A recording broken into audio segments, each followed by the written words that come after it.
Hola, soy Jenny García. Quiero darles la bienvenida a Arlegando.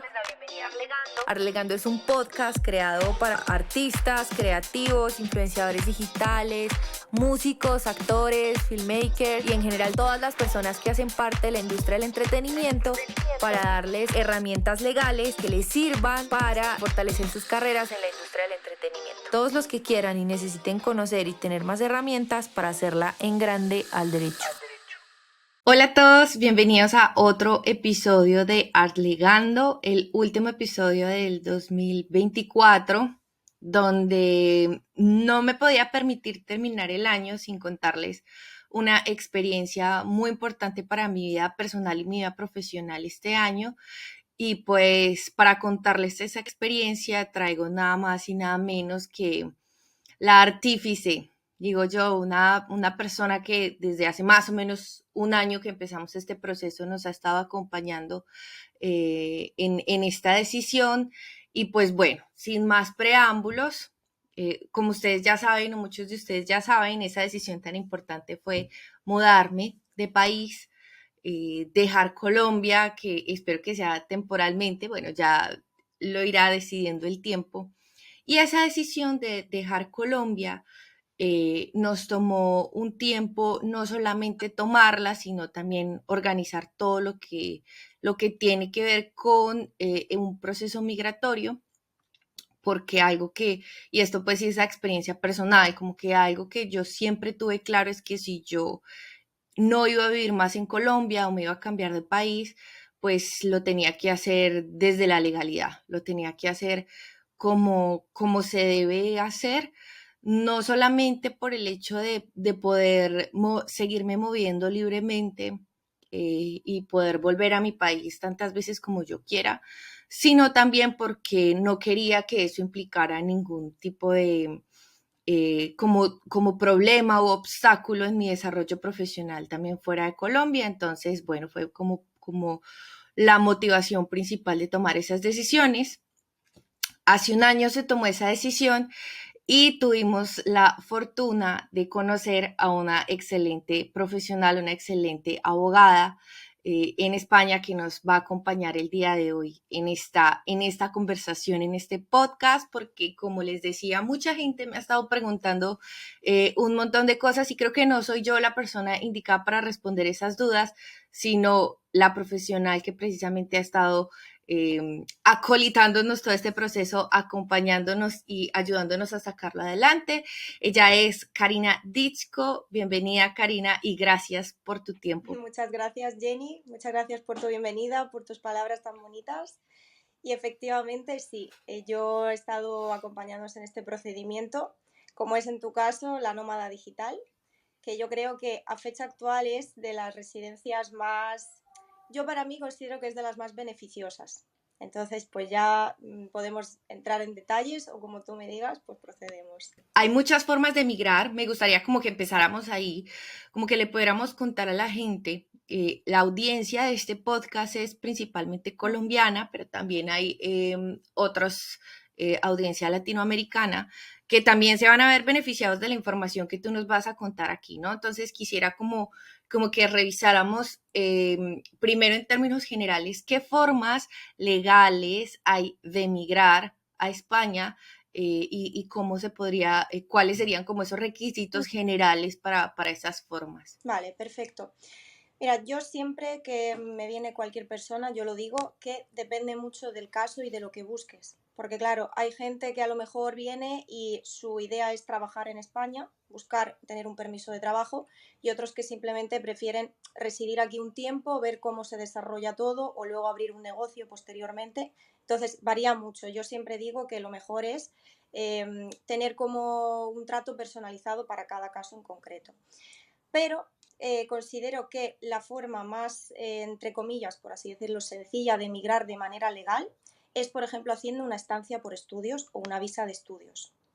Es decir, viendo los requisitos o sea, de las siguientes residencias que se pueden hacer, cuando no se cumplen ese tipo de requisitos y tú quieres venir a España de manera legal, lo ideal sería, por ejemplo, estudiar algo. Hay muchísimas opciones de estudios. Lo ideal es que siempre sean estudios superiores, porque de momento pequeño inciso, entrará en vigor el nuevo reglamento de extranjería, que a partir de ahí sí que son un poco más flexibles con el tema de dar una autorización para trabajar, pero a fecha actual, sobre todo cuando tú haces estudios que son superiores, ¿vale? Una formación profesional superior, unos grados universitarios, un máster universitario, actualmente te da un permiso de trabajo de 30 horas a la semana. Entonces es una cosa muy interesante porque Buenísimo. hay gente que a lo mejor me dice, mira, pues voy a hacer un curso de idiomas. Le digo, vale, eso te va a permitir estar en España legalmente, pero ya no te dará esa opción de trabajar aquí.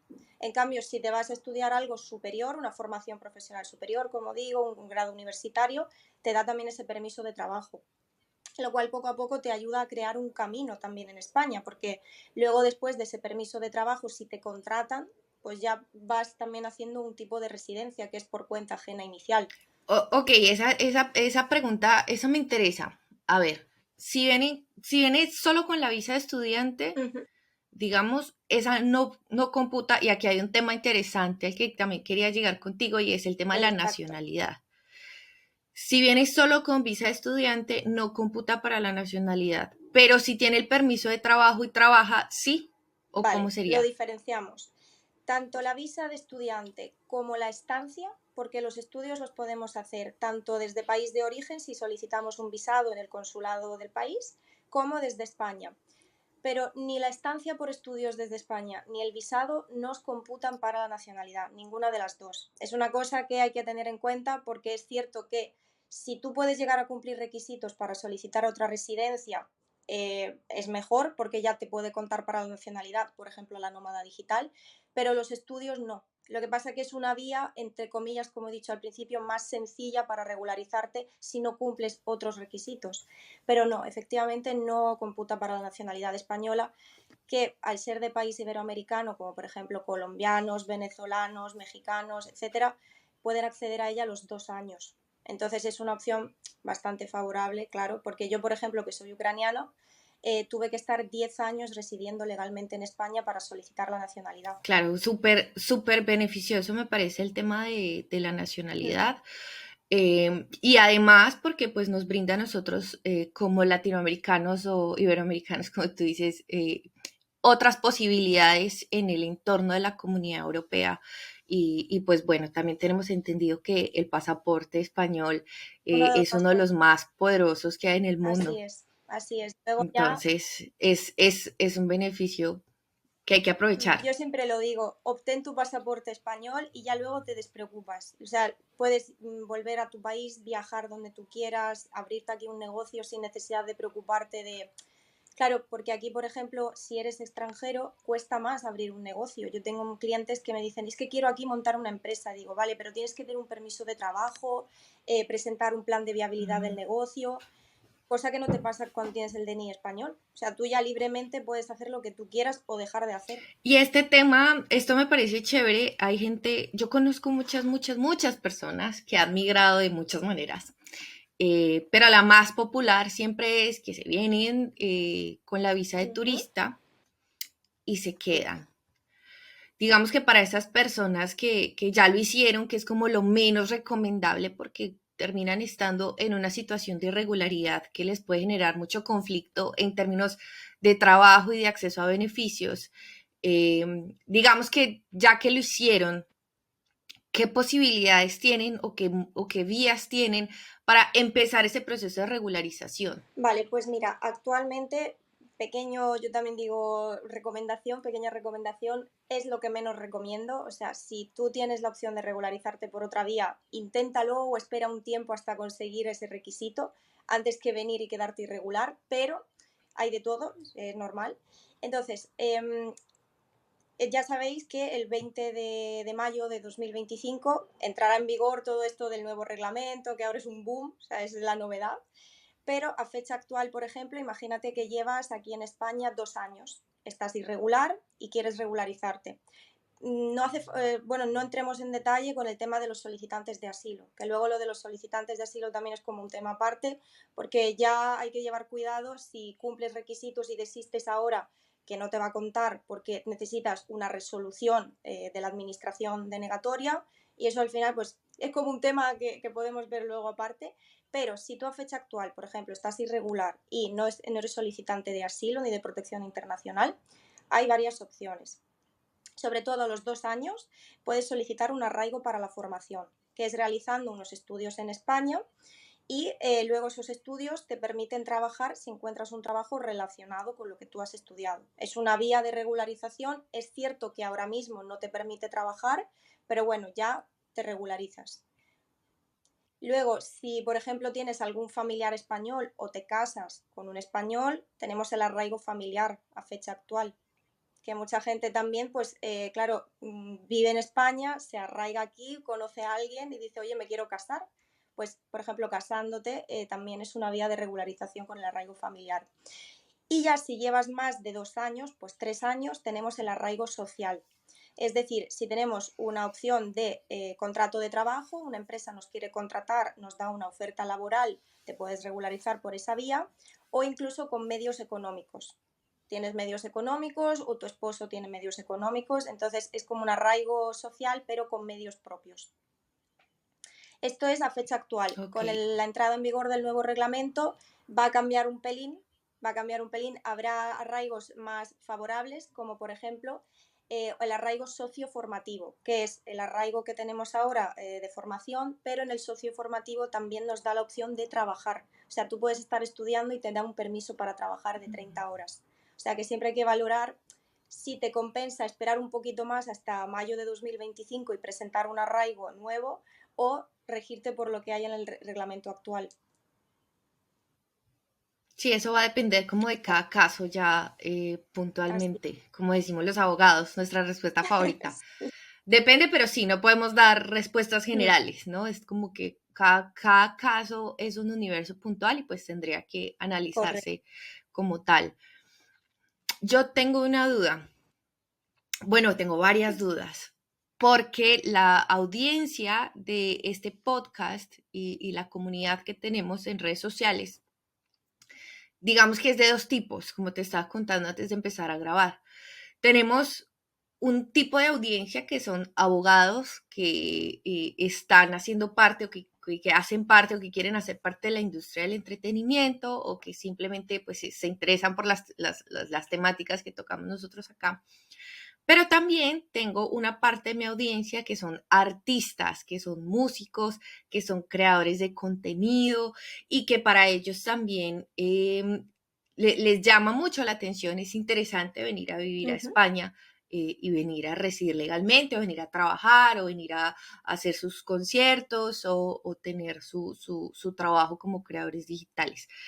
¿Qué opciones hay? Porque en Estados Unidos, por ejemplo, hay visas especiales para los artistas, eh, pero no sé si aquí en España también existe como esa misma línea de visas especiales para artistas y esta gente que trabaja en estos ámbitos creativos.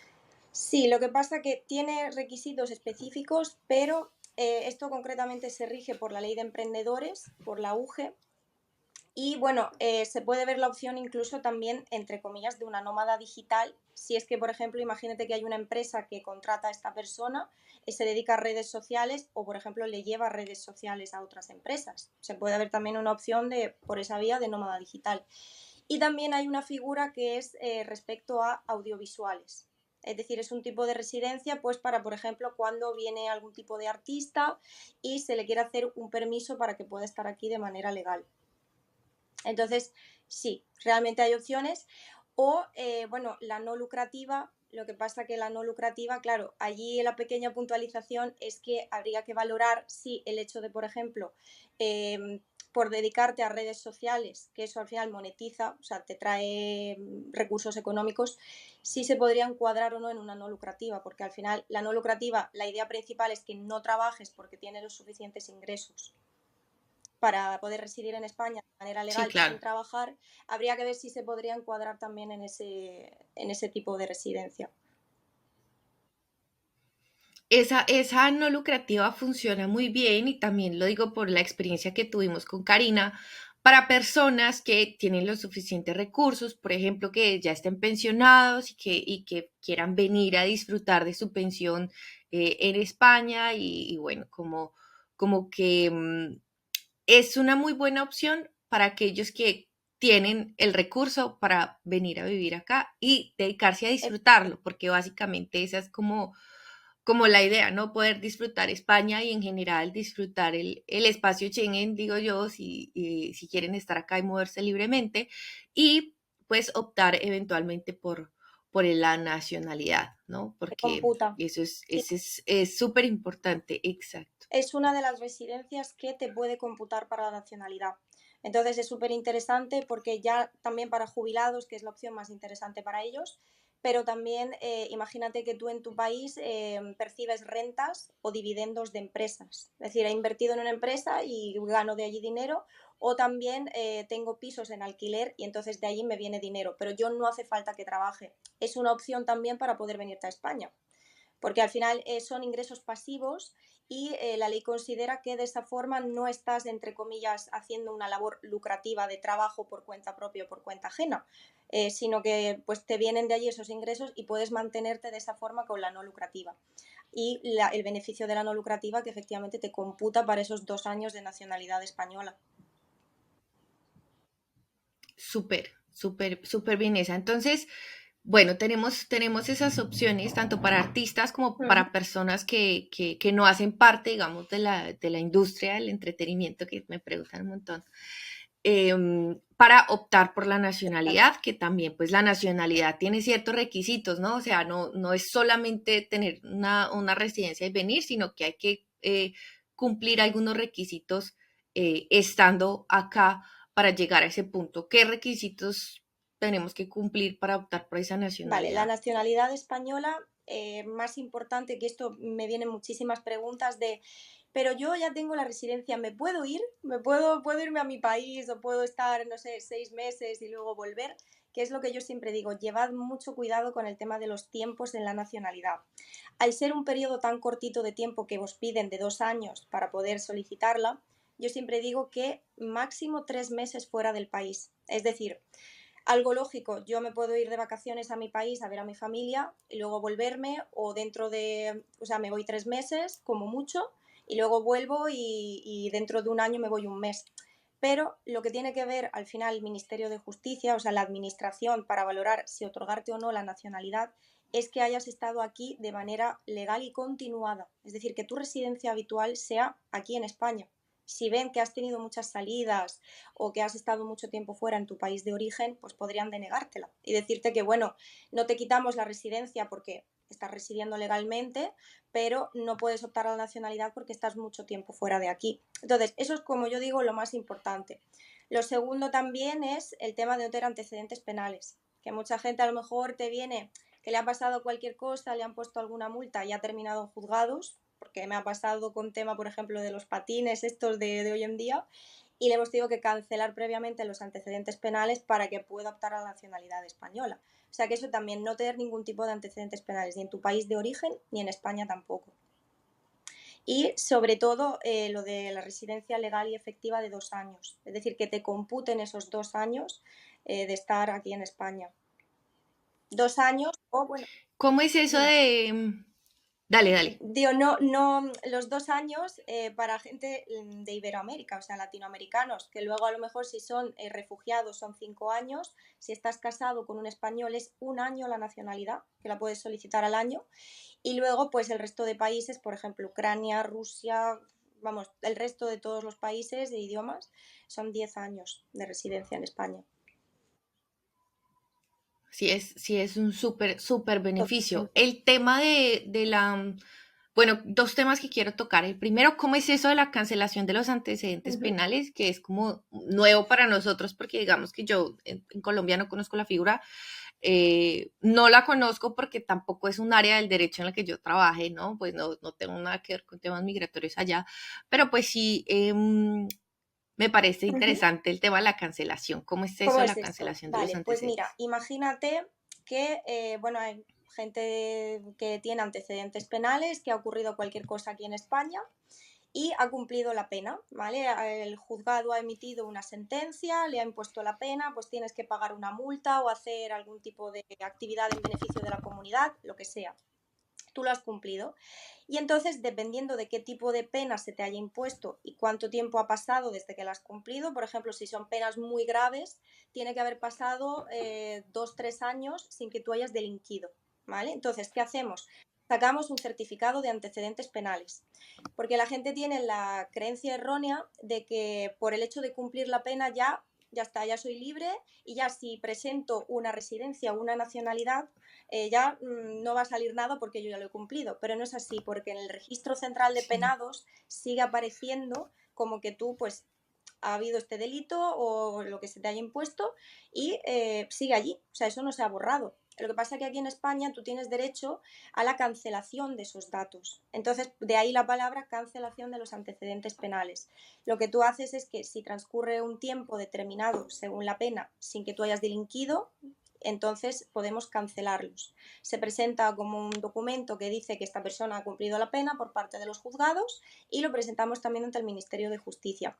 Yo he tocado mucho esto por el tema de solicitar residencias o nacionalidades, porque claro, si tú no, o sea, si tienes, como he dicho antes, algún tipo de antecedentes penales, te pueden denegar la residencia. De hecho, han llegado denegaciones que pone que por tener estos antecedentes no se otorga la residencia. Entonces, primero toca cancelarlos y ya después volver a solicitarla. Pero sí es una opción bastante interesante porque hay gente que pues le ha pasado X situación y bueno, y después han pasado 2-3 años y no ha vuelto a pasarle nada porque en realidad no es una persona conflictiva y ha sido pues cosas de la vida y tú tienes derecho a que eso se cancele y se olvide. Ah, súper bien. Sí, muy interesante, muy interesante. No conozco si en Colombia funciona alguna figura parecida, pero si alguien nos está escuchando y tiene esa información, pues le invitamos a que nos cuente, que sería muy interesante no solamente saberlo, sino también incluso para personas que tienen antecedentes penales y que están pensando en solicitar una Claro. residencia o en venir a España. Entonces, pues esa información es valiosa, valiosísima para todos.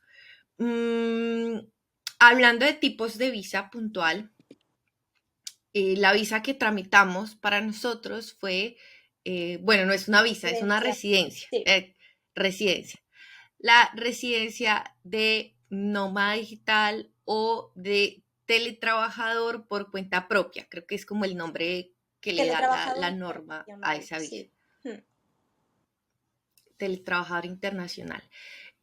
Mucha gente me ha preguntado, yo soy músico, yo me puedo ir con una visa de trabajador por cuenta propia, o yo tengo mi propia empresa Sí. en Colombia, yo me puedo ir, o no sé, como de qué manera o cuáles son esos requisitos generales que tienen que cumplir las personas que quieren venir a España con ese tipo de visa y cuáles son además los beneficios que tenemos los familiares de los titulares de esas residencias. Vale, pues yo lo primero de todo es que me gusta siempre diferenciar entre la visa y la residencia, porque mucha gente me dice, vale, ¿puedo yo solicitar y luego venir? Sí, a ver, tú puedes solicitar tu visa en tu país de origen, en el consulado, y luego venirte aquí y cambiar una residencia, que eso también ha pasado.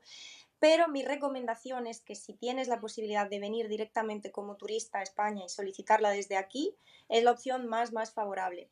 ¿Por qué? Porque la visa, lo primero de todo, te la dan solo por un año, no te cuenta para la nacionalidad y aparte, si tú vienes con familiares, esos familiares no tienen permiso de trabajo. La diferencia sobre todo es esta, cuando tú vienes aquí presentas un contrato de trabajo indefinido, que ahora haré una pequeña puntualización respecto a esto, te la dan directamente por 3 años y aparte tus familiares también tienen un permiso de trabajo por cuenta propia o por cuenta ajena. O sea, tú eres libre también de abrir tu empresa, ser autónoma o trabajar para una empresa aquí en España.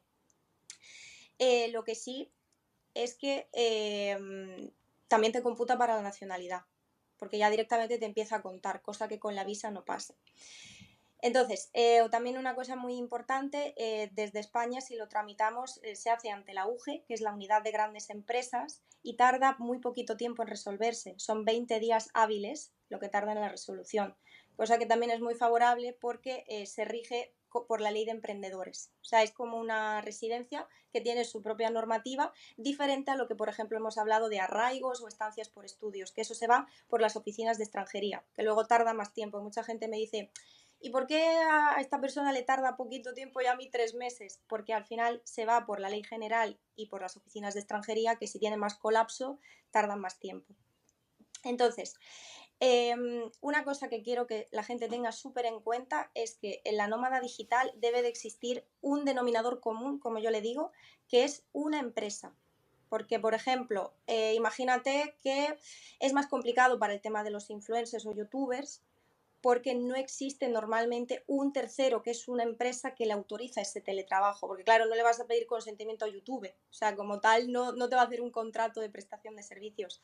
Entonces, la principal cosa importante que se debe tener en cuenta es este requisito, el que exista una empresa intermediaria, ya sea tu propia empresa como empresario, también se puede presentar sin problema, ya sea porque tú teletrabajas para una empresa como un prestador de servicios freelance, o un trabajador que es dependiente, como yo le digo, con nóminas, un contrato de trabajo.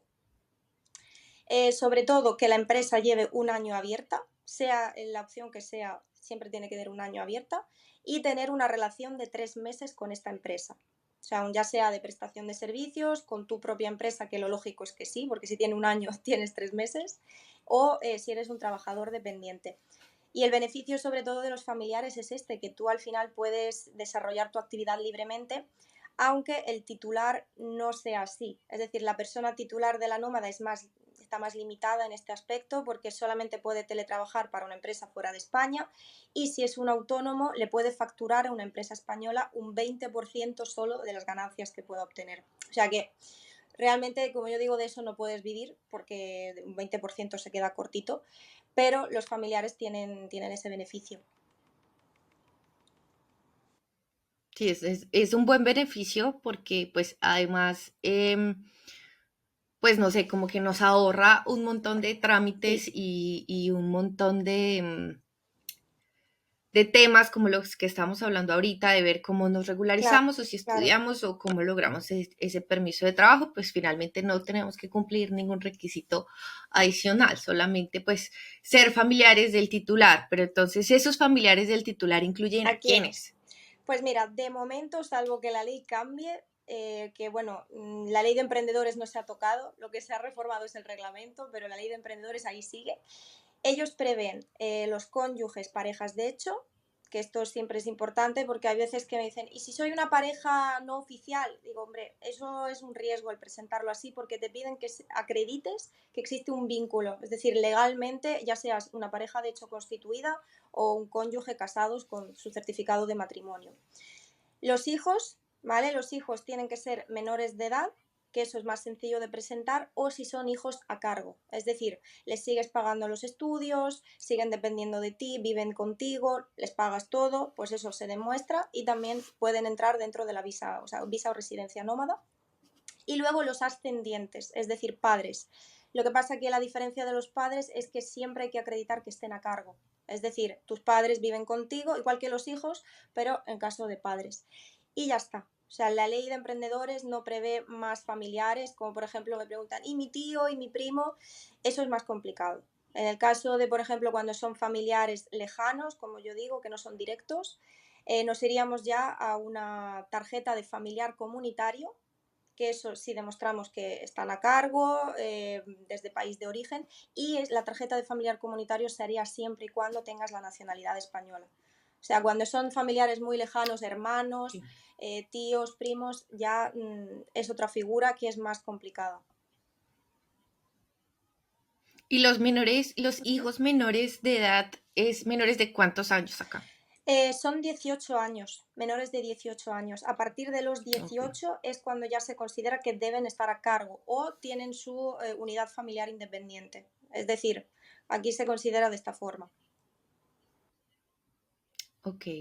Hay otro tipo de preguntas muy comunes que he visto y es que la gente dice, no, pues me voy para España, tengo un hijo y me quedo a vivir allá porque me dan de una la residencia o la nacionalidad. La gente cree, ¿no?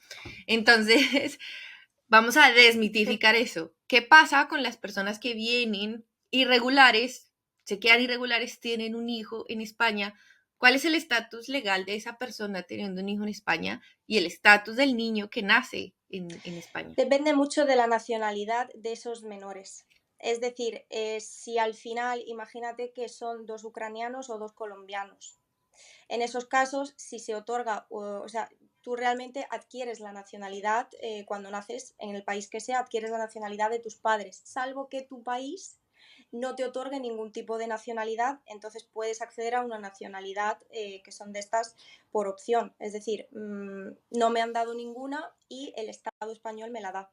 Pero si no, hasta que tú no tengas una residencia legal de 1 año por nacer en España, tú igualmente te quedas irregular.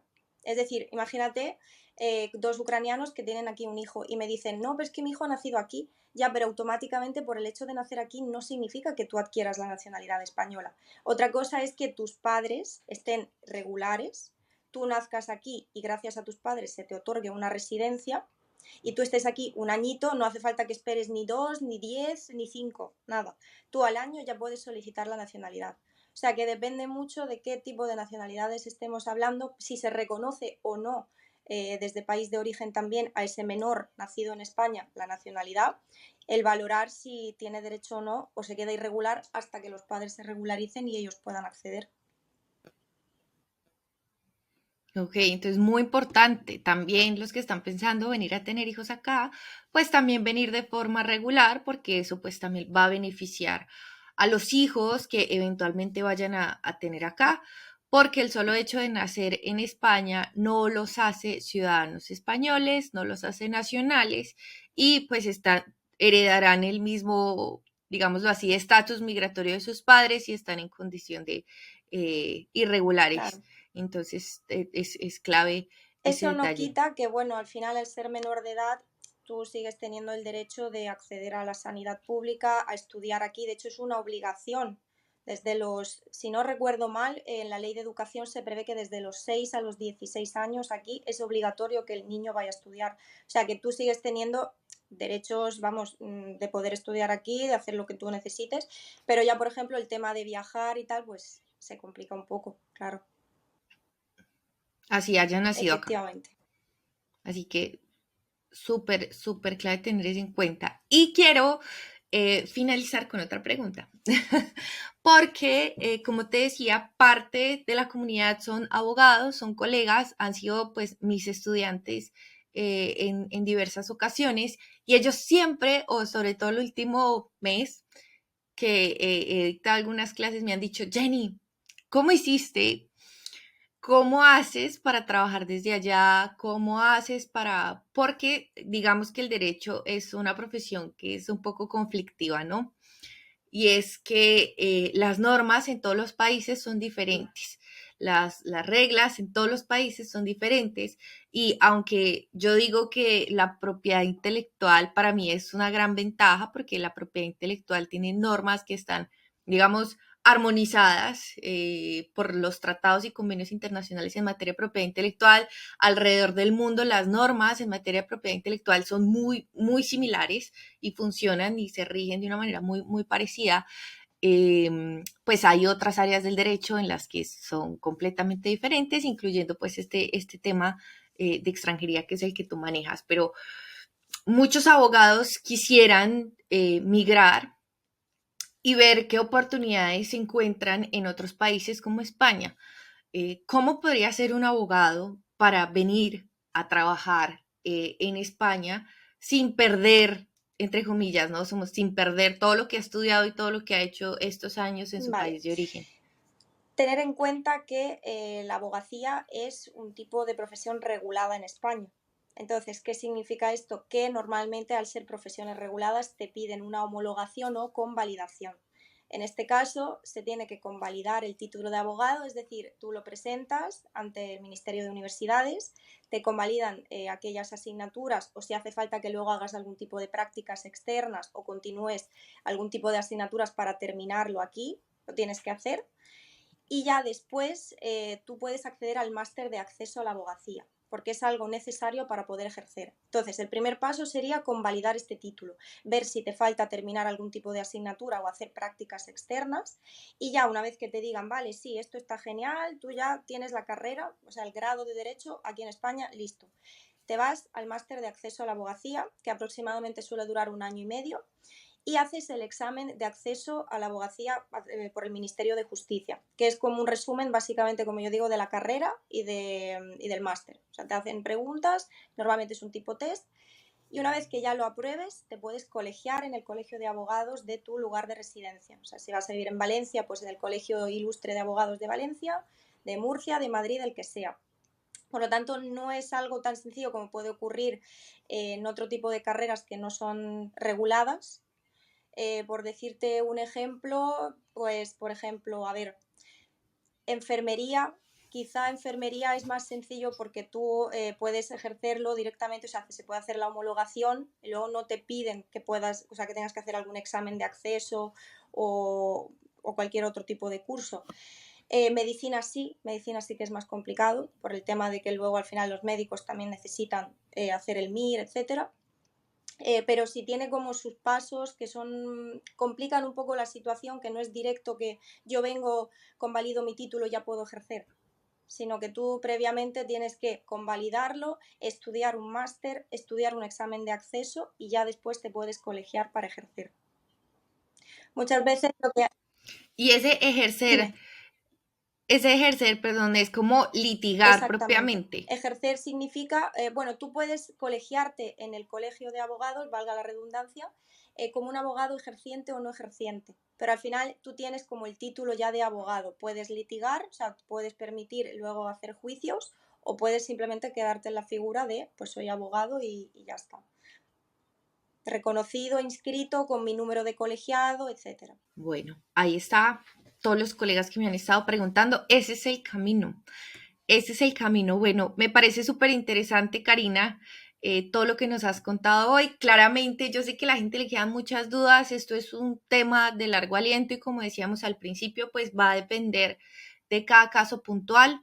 Entonces, para la gente que quiere consultar contigo su caso particular, ¿cómo se pueden contactar con Karina Ditchko para que les cuente y les analice el caso puntual y se puedan evaluar esas opciones? Pues mira, yo normalmente trabajo lo puedo hacer tanto de manera telemática como presencialmente, o sea, con eso ningún problema. Me encuentro tanto en Murcia y también estoy en Valencia. O sea, estoy ahí en oficinas, que también en Valencia, por si hiciese falta. Suelo hacerlo de manera telemática porque mucha gente me contacta desde el extranjero y dice, bueno, mira, quiero emigrar a España, que es la opción más correcta, la que yo siempre recomiendo. Antes de venir, pasa la consulta y mira las opciones que tú tienes. Entonces, podéis contactar tanto por correo electrónico, que bueno, no sé si Jenny luego lo puede dejar abajo, por teléfono, escribiéndome al WhatsApp o llamándome. Lo que pasa es que muchas veces al ser números extranjeros no permite como tal las llamadas normales, sino que es vía WhatsApp. Por Telegram, por Viber. Viber es más también para ucranianos, pero bueno, Telegram también sé que lo usan mucho. Y bueno, WhatsApp, correo electrónico y también por redes sociales, que muchas veces recibo mensajes directos y ya a partir de ahí también contacto con la persona a través de mi Instagram. Listo, entonces en la descripción les voy a dejar el correo, el teléfono, las redes sociales para que se comuniquen con Karina y puedan evaluar su caso específico al momento de pensar en hacer un proceso migratorio, como decía Karina.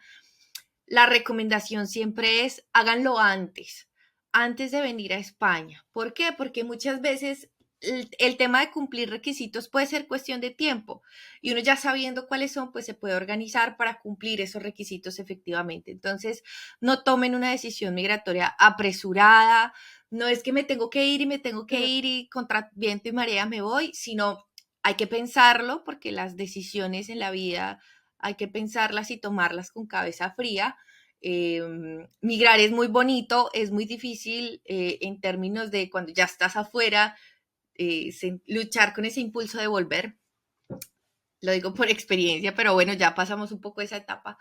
Entonces hay que pensarlo bien y hay que organizarse en términos financieros y en términos legales para que el proceso migratorio sea mucho más fácil de llevar y mucho más fácil también de vivirlo, ¿no? Vivirlo teniendo la posibilidad de volver a casa y continuar tu proceso migratorio es una cosa, y venir sabiendo que te está cerrando las puertas del mundo porque no puedes salir, ni puedes volver a ver a tu familia, ni puedes volver a tu propio país, pues debe ser una carga que yo realmente no quiero conocer ni quise experimentar, y por eso antes de venir a vivir a España, contactamos con Karina y pudimos tener toda su asesoría y todo su apoyo en este proceso, y es lo que por fortuna nos tiene hoy viviendo en este hermoso país y disfrutando de las delicias de este continente.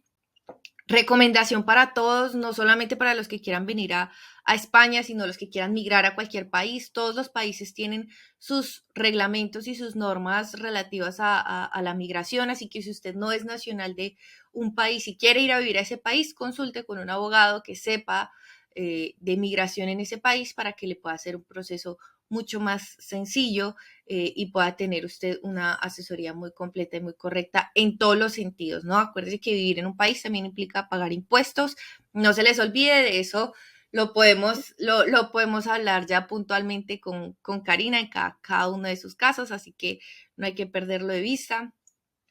Y es todo, Karina, muchísimas gracias de verdad por tu tiempo, por el espacio que sacas, no solamente para mí, sino para todas las personas de mi comunidad que te están viendo y te están escuchando en este podcast. Así que yo espero que muchas personas se contacten contigo y que puedan hacer su proceso de migración legalmente, o si no, su proceso de regularización si ya están acá, para que puedan salir adelante con sus proyectos de vida y sus carreras. Gracias de a verdad. ti, Jenny, muchas gracias por la invitación y por darme esta oportunidad de al final dar visibilidad y que la gente sepa que hay muchas formas de regularizarse en España, y como tú dices, no hacer las cosas a lo loco, de decir, no, yo emigro y a ver qué pasa, no, porque siempre yo creo que se pueden ver las diferentes opciones para cada uno y ajustarlo según lo que mejor le convenga a la persona. Así es. Bueno, a todos, entonces gracias, feliz resto de año ya estos días que quedan, felices fiestas, feliz nuevo año, y esperamos que el próximo 2025 venga cargado de muchísimos éxitos, muchísimas bendiciones para todos y sobre todo muchísima organización para que puedan seguir adelante con sus carreras y sus proyectos, así que nos vemos el otro año.